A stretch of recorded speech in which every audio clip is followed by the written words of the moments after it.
ગુજરાતની રાજનીતિમાં જે નામ સૌથી વધુ ચર્ચામાં છે, જે યુવાનો માટે પ્રેરણા છે અને કાર્યકરો માટે ઉત્સાહ છે, જે ભાજપ માટે વિશ્વાસનો ચહેરો છે, એ નામ છે હર્ષ સંઘવી. એક એવા યુવા નેતા કે જેમની સફર માત્ર રાજકારણ નથી, એ સંઘર્ષ છે, સમર્પણ છે અને સંગઠન પ્રત્યેની નિષ્ઠાનો જીવંત દાખલો છે. અને હવે જ્યારે વર્ષ 2027 ગુજરાત વિધાનસભાની આગામી ચૂંટણી આવવાની છે, ત્યારે આ ચૂંટણી પહેલા જ રાજકીય ચર્ચાઓ ગરમાઈ રહી છે. કોણ ક્યાંથી ચૂંટણી લડવાનું છે, કોણ દિલ્હી જવાનું છે અને કોણ રાજ્યમાં રહેવાનું છે. આની સાથે જ આ બધાની વચ્ચે એક સવાલ કે 2027 પછી હર્ષ સંઘવી ક્યાં હશે? ગાંધીનગરમાં કે પછી દિલ્હીમાં, રાજ્યમાં કે કેન્દ્રમાં? અને આ સવાલનો જવાબ ખુદ હર્ષ સંઘવી આપી દીધો છે. એવો જવાબ કે જેના પછીથી રાજકીય વર્તુળોમાં અનેક અટકળો વહેતી થઈ છે, અનેક ચર્ચાઓને વિરામ મળી ગયો છે અને હજારો કાર્યકર્તાઓમાં નવી ઉર્જા આવી ગઈ છે. જી હા દર્શક મિત્રો, હર્ષ સંઘવીનું નામ માત્ર એક પદ નથી, માત્ર એક મંત્રી નથી, એ ભાજપના કાર્યકરોની ઓળખ છે.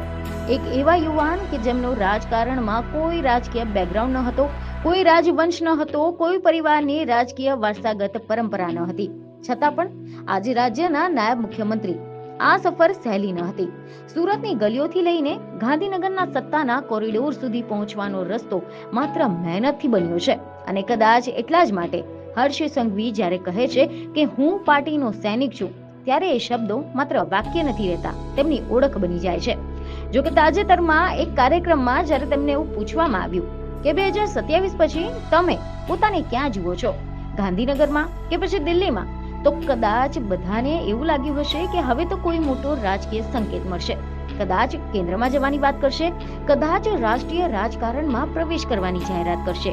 પણ હર્ષ સંઘવીએ જે કહ્યું એ રાજકારણના ગણિતને જ બદલી નાખે એવું હતું. જી હા, મીડિયા રિપોર્ટ અનુસાર એવી માહિતી સામે આવી છે કે તેમણે ખૂબ જ શાંત સ્વરે કહ્યું કે હું ભારતીય જનતા પાર્ટીનો કાર્યકર્તા છું. મારા પરિવારમાં કોઈ પણ રાજનીતિમાં નથી. હું દેશના લોકપ્રિય પ્રધાનમંત્રી નરેન્દ્ર મોદીજીનો આભારી છું. તેમની પ્રેરણાથી મારા જેવા હજારો યુવાનો રાજનીતિમાં જોડાયા છે. રાજનીતિમાં અને સમાજનું કામગીરી કરવા માટે મને સુરતથી મજૂરા વિધાનસભાથી ગાંધીનગર લાવ્યા અને હું ગાંધીનગરથી પાછો મને જ્યાં મોકલશે ત્યાં જઈશ. સુરતથી મજૂરા વિધાનસભામાં, સુરત કે પછી કોઈ પણ વોર્ડ અથવા તો કોઈ પણ બૂથ પર હું મારી પાર્ટીનો સૈનિક છું, મારી પાર્ટીનો કાર્યકર્તા છું અને મારી પાર્ટીએ ગુજરાતના પ્રત્યેક નાગરિકોના વિકાસ માટે, પ્રત્યેક નાગરિકો માટે જે કામગીરી કરી રહી છે, એમાં મને જે કામગીરી આપશે એ કામગીરી સાથે હું આગળ વધીશ. એટલે કે આ શબ્દોમાં કેટલો મોટો સંદેશ છે તે સમજવું જરૂરી છે. આજના સમયમાં જ્યાં ઘણા બધા નેતાઓ પદ માટે દોડે છે, સત્તા માટે સમીકરણ કરે છે, ત્યાં હર્ષ સંઘવી પદ છોડીને પણ કાર્યકર્તા બનવાની વાત કરે છે. સુરતના કોઈ વોર્ડમાં કામ કરવાની વાત કરે છે, કોઈ બૂથ પર ઉભા રહેવાની વાત કરે છે. આ ભાવનાને જ ભાજપના સંગઠન પ્રથમ કહે છે. હર્ષ સંઘવીનો રાજકીય માર્ગ જોવો હોય તો તે યુવાનો માટે પાઠ સમાન છે. વિદ્યાર્થી રાજકારણથી શરૂઆત, ગ્રાઉન્ડ લેવલ પર કામ, લોકો વચ્ચે રહેવું, સમસ્યાઓ સાંભળવી અને પછી સુરતની મજૂરા વિધાનસભામાંથી જનતાએ વિશ્વાસ આપ્યો, પ્રથમ વખતે જીત મેળવી અને પછી મંત્રી પદ મળ્યું, કાયદો અને વ્યવસ્થા જેવા સંવેદનશીલ વિભાગની જવાબદારી અને આજે નાયબ મુખ્યમંત્રી પદ. આ બધું જ એક દિવસમાં નહોતું મળ્યું. વર્ષોની તપસ્યા છે. સુરત હર્ષ સંઘવીની રાજકીય કર્મભૂમિ છે. એ શહેર કે જેને ડાયમંડ સિટી કહેવાય છે, ટેક્સટાઇલ હબ કહેવાય છે અને વિકાસનું મોડલ કહેવાય છે. તેઓ માત્ર રાજકારણી નથી, પરંતુ પ્રશાસક તરીકે પણ તેમની ઓળખાય છે.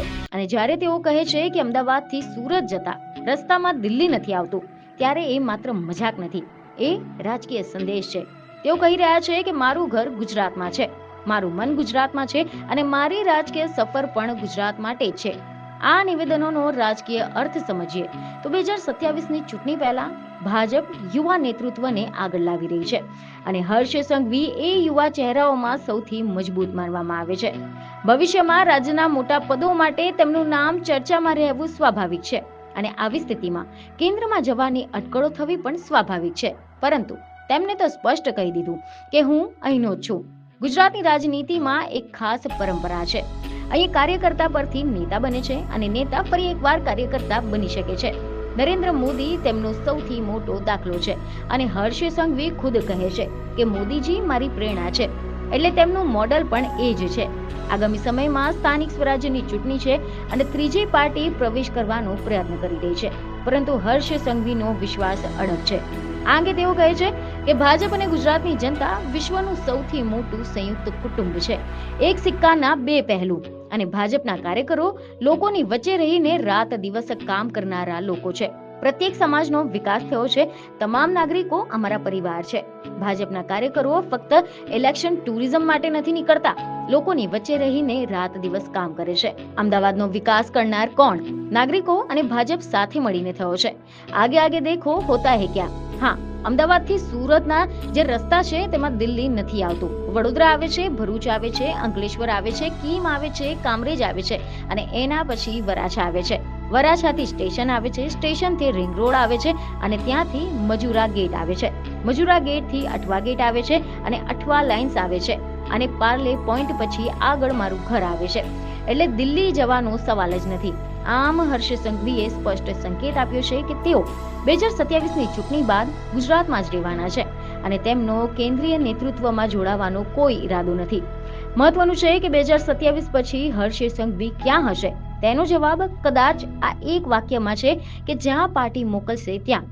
કદાચ સુરતમાં, કદાચ ગાંધીનગરમાં, કદાચ ફરી એકવાર કોઈ બૂથ પર. પરંતુ એક વાત ચોક્કસ છે, તેઓ ગુજરાતની રાજનીતિમાંથી ગાયબ નહીં થાય.